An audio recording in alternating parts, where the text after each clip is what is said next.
দেশটা দুর্নীতিতে ভরে গেছে। আমার ইচ্ছা হয় মাঝে মাঝে গাড়ি থেকে নেমে আমি আমার দোকানি ভাইদেরকে জিজ্ঞেস করি যে আমাদের দলের কেউ এখানে আপনাদের কাছে চান্দা চাইতে আসে কিনা। আমি দোকানের ভিতরে আড়ালে নিয়ে জিজ্ঞেস করি, আমাকে কানে কানে বলেন, কেউ শুনবে না।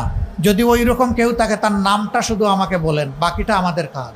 আমার ইচ্ছা হয় আমি গিয়ে জিজ্ঞেস করবো মানুষগুলোকে, সময়ের অভাবে পারি না। আমরা উন্মুক্ত আহ্বান দিয়ে রেখেছি, এরকম যদি কোনো দুর্বৃত্ত আমাদের নামে কেউ অপকর্ম করে মেহেরবানি করে আমাদেরকে জানাবেন। আমরা কথা দিচ্ছি আপনি খুশি হয়ে যাবেন, এমন ব্যবস্থা আমরা নিব ইনশাআল্লাহ। ধরে নেন যে আমাদের কেউ প্রধানমন্ত্রী হয়ে গেলেন, প্রেসিডেন্ট হয়ে গেলেন, তিনি অপরাধ করলে তাকেও আইনের আওতায় আনা হবে ইনশাআল্লাহ। যে অপরাধে সাধারণ মানুষকে আনা হয়, একই অপরাধে কোনো ইম্পিউনিটি তিনি পাবেন না, কোনো দায় মুক্তি পাবেন না, তাকেও আইনের আওতায় আনা হবে ইনশাআল্লাহ। আমরা কারো আধিপত্য আমরা মেনে নিব না, কোনো হেজিমনি আমরা স্বীকার করব না।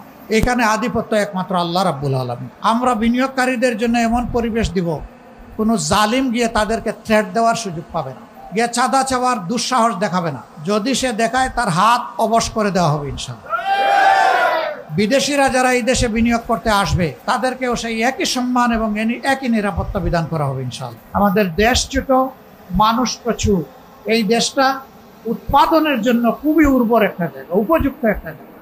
শুধুমাত্র দুষ্ট রাজনীতির কারণে বিদেশ থেকে মানুষগুলো এখানে এসে বিনিয়োগ করার সাহস পায়। আমরা এই দুষ্ট রাজনীতির পুরা চরকা ঘুরে দিতে চাই ইনশাআল্লাহ।